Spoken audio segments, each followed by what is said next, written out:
No era bonita la tía Cristina, pero tenía algo en su forma de caminar, en sus piernas flacas, en su voz. Esa forma de hablar tan atropellada la hacía interesante, pero a los hombres de Santa Cruz no les importaba ni les interesaba las mujeres interesantes, mucho menos para casarse. Y es así que la tía Cristina cumplió 20 años sin tener ni una sola propuesta de matrimonio y mucho menos de un noviazgo decente. Mientras sus 4 hermanas ya estaban, para bien o para mal, casadas, ella se estaba quedando para vestir santos.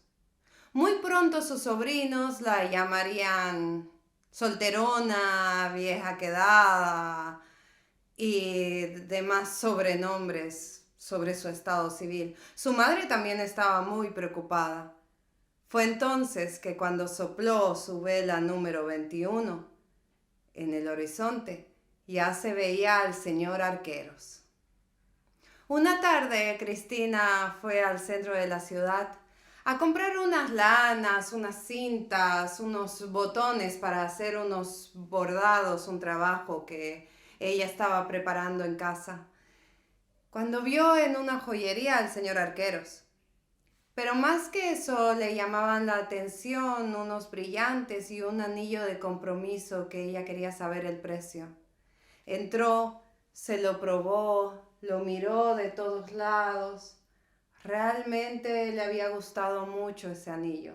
Y cuando le dieron el precio del anillo le pareció correcto, preciso. Es más, si ella hubiera sido hombre, lo hubiera comprado en ese instante para ponérselo alguna vez cuando le tocara casarse. Lástima que no era así. Así que dejó el anillo y se fue a su casa. Le contó a su madre y en mitad de la comida le dijo: es que no es justo, madre, imagínate. Ellos pueden tener el anillo de compromiso primero, es más, lo escogen.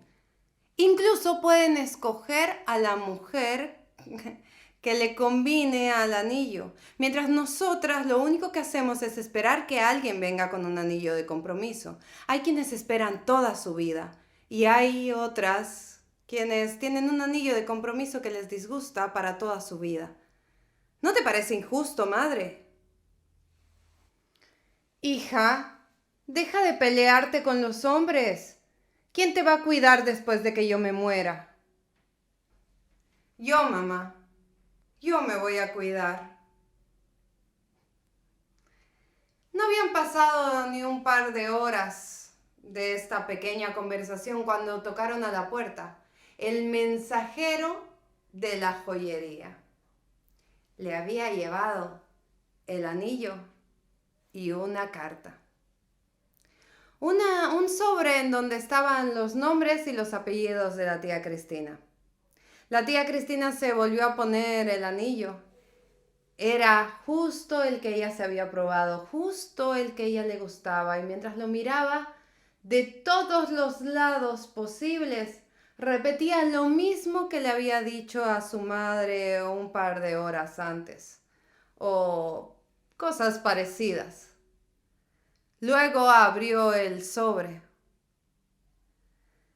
El señor Arqueros le mandó decir con el mensajero que realmente era un obsequio, con todo el respeto que él le tenía, que le había llamado mucho la atención y que tenía una pena inmensa de no podérsela llevar él mismo, pues al siguiente día salía su barco desde la Argentina y él se había pasado todo ese día y parte del día siguiente tratando de llegar a tiempo.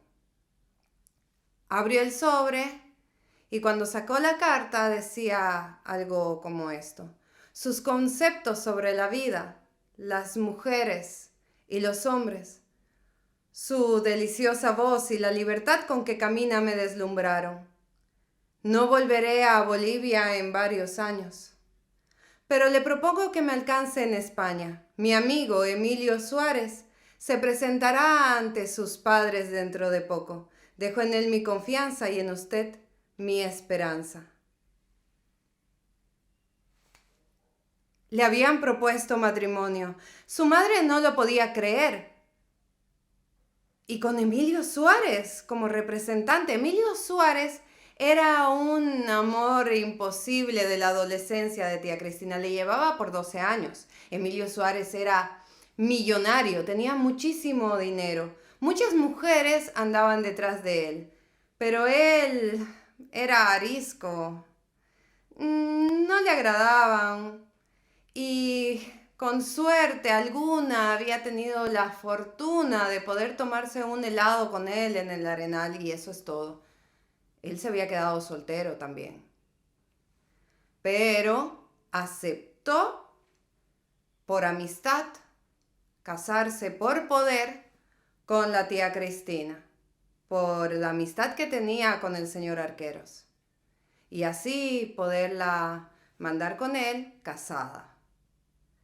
Su madre no la podía creer y cuando se fue Emilio Suárez después de haberle propuesto este matrimonio, con la respuesta de un tal vez, lo vamos a pensar, su mamá no lo podía creer. No podía creer que lo había visto al español una sola vez.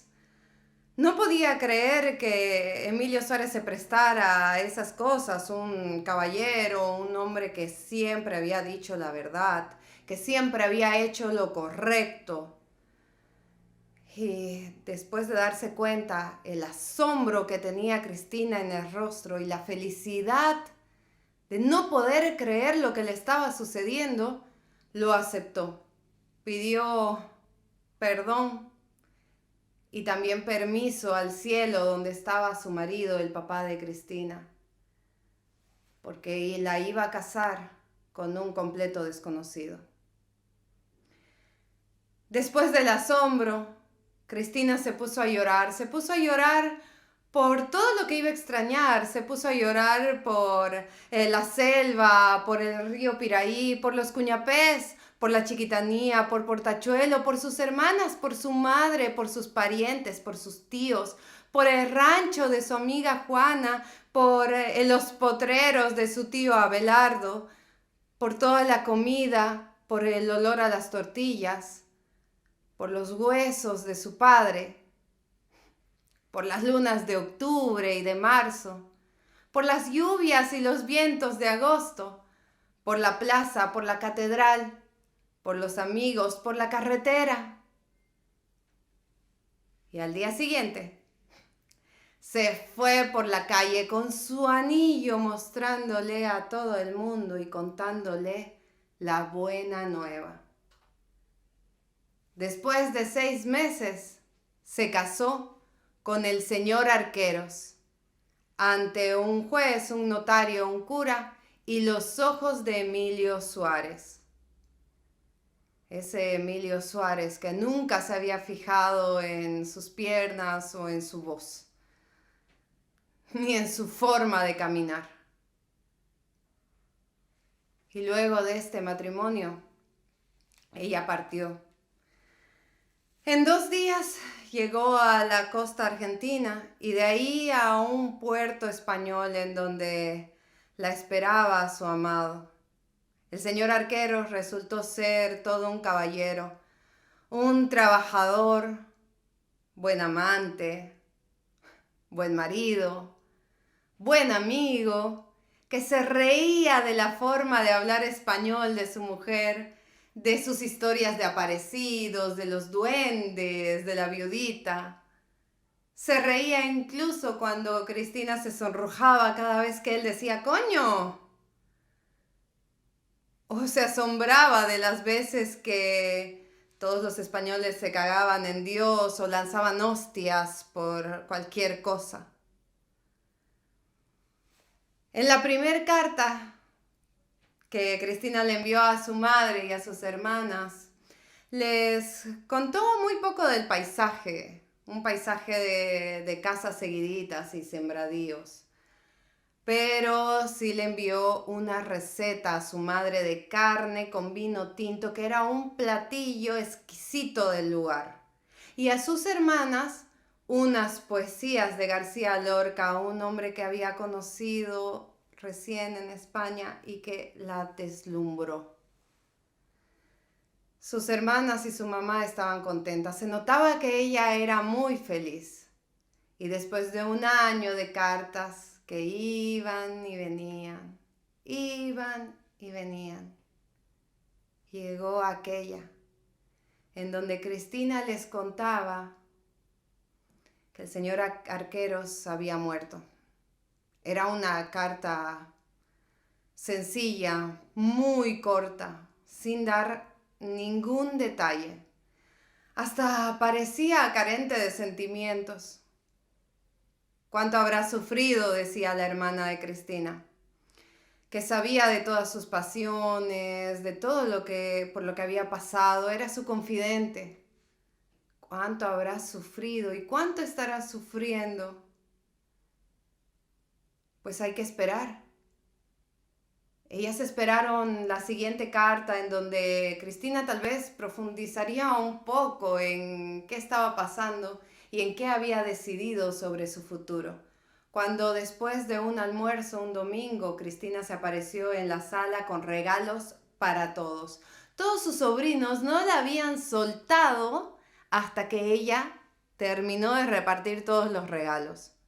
Cristina llegó con las piernas un poco más anchas y subidas a unos tacones altos, unas medias negras, un vestido negro, un sombrero negro y un velo de tul negro, que no se lo había podido sacar desde que llegó hasta que repartió todos los regalos.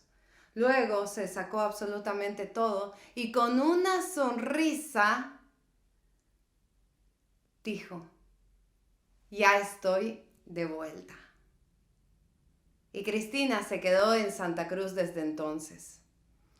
Tocaba canciones en su piano, no se hacía de rogar en cada cena, en cada recepción, o incluso sin motivo alguno. Sabía valses, polcas, corridas, arias y pasos dobles. Incluso le había puesto letra a una canción de Chopin. Y así transcurría su vida.